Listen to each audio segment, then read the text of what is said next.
Hi friends, very good morning to everyone. Namaste, Namaskar, Sastriyakal, Vanakkam.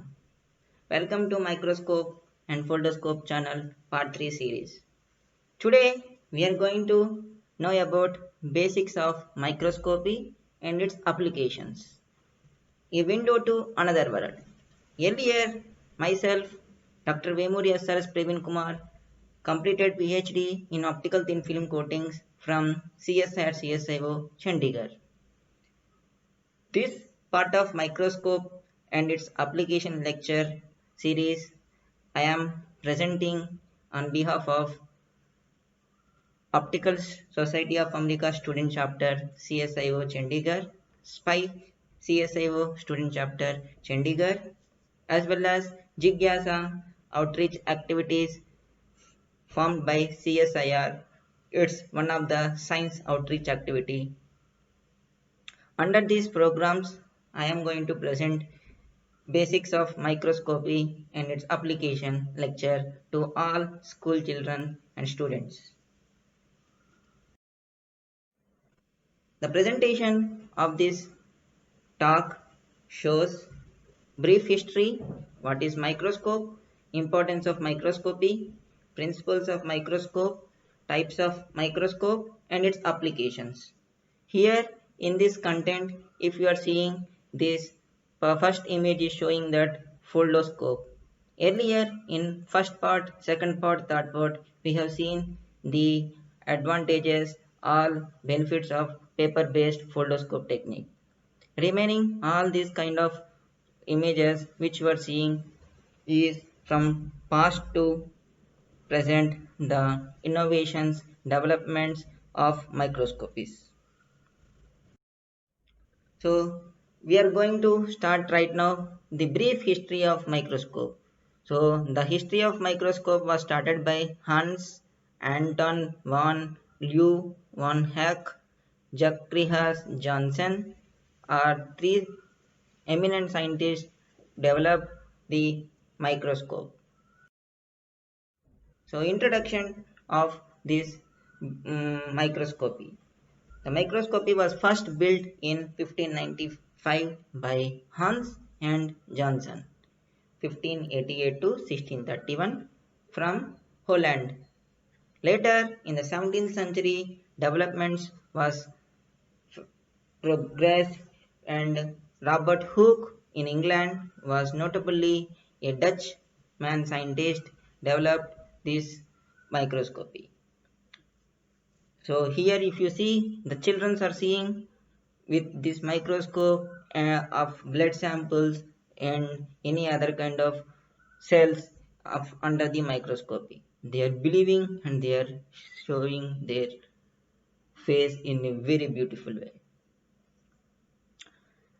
So another slide shows that here 13th century Italian inventor made first eyeglasses among the wearer to have magnification. So his name is Salvonia di Armati. So generally eyeglasses are also called as spectacles. So in these eyeglasses mostly the lenses will be there.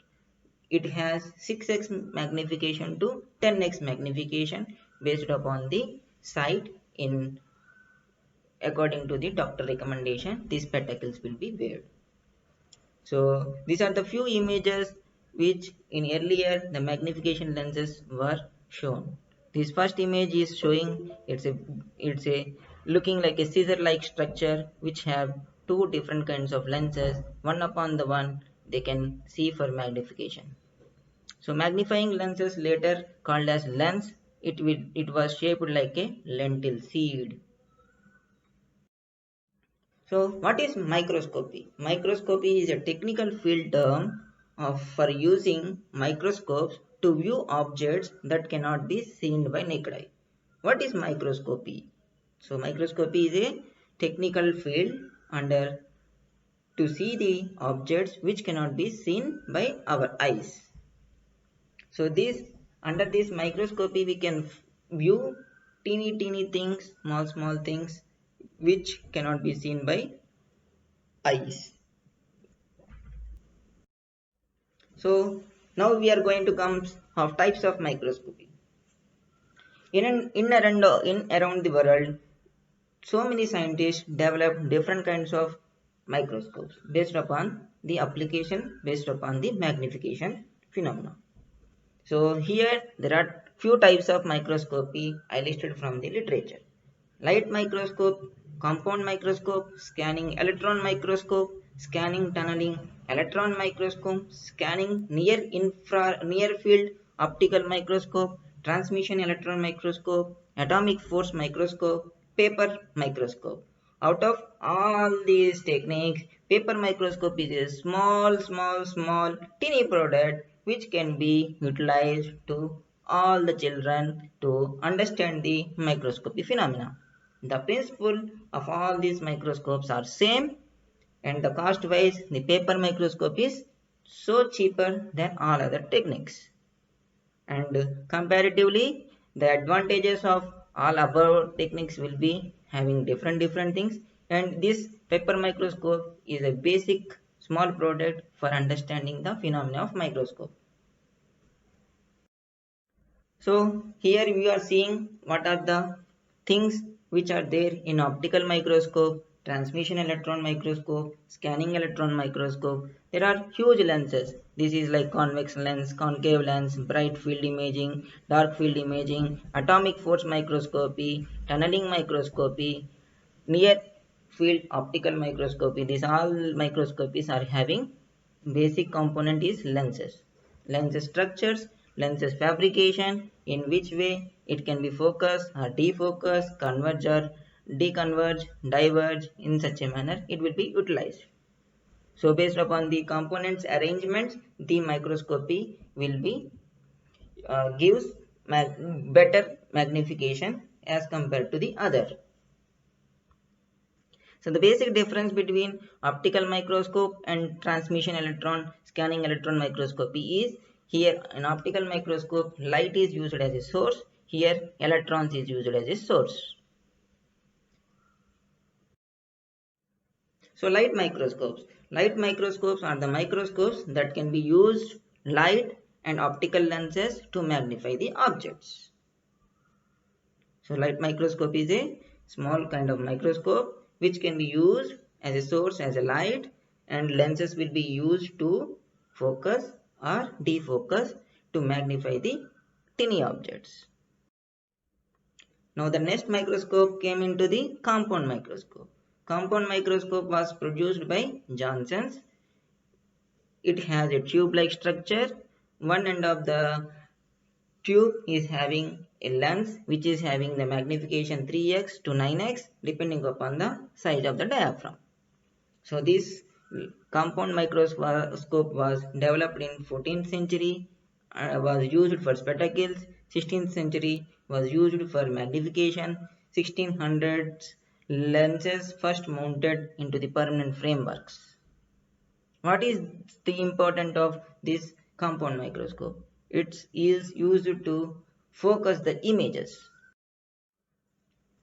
So next, Robert Hooke came 1635 to 1703, developed primitive compound microscope, and it has been used to frame the frame the images of cells under the plant tissues. What kind of cells are there, what kind of structures are there can be seen by the microscope developed by Robert Hooke in this century of 1635 to 1703.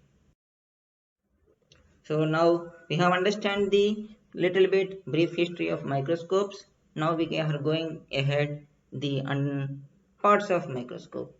The parts of microscopes are having fine adjustment knob will be there to focus or defocus the particles or images.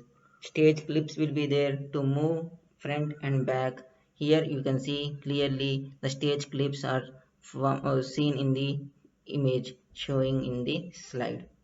This is the coarse adjustment knob. It can be moved up or down to focus or defocus.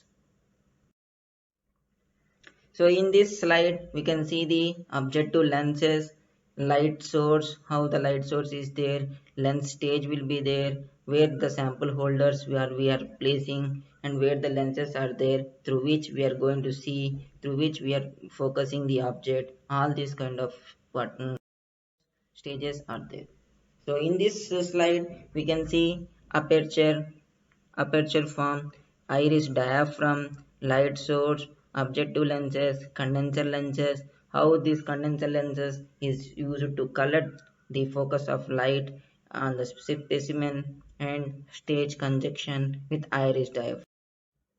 So this is one more few more components which we have to understand in the microscope. This is the eyepiece tube where we can see from this one, and this is the objective lenses, this is the coarse focus knob, this is the stage, condenser lenses, and the base. So this microscope can be used to proper way of focusing the particles under the stage of microscopy. So this coarse adjustment knob is to bring the object into focus. Fine adjustment knob will be used to focus the object very finely, and both eyes open to reduce the eye strain, and this magnification lens will use to magnify the object or demagnify the object according to the application things. So up to now we have understand how the microscopy was been developed, what are the parts of microscope, and now we are going to see the applications of microscope. These applications of microscopy are having in different areas like strategic field, health sectors, even in to understand the cells phenomena, biology, medical, all these kind of applications. Under these areas, this from this microscopy we can find refractive index of the material, what are the defects of the particles having in grains like food grains, mm, or any other kind of samples.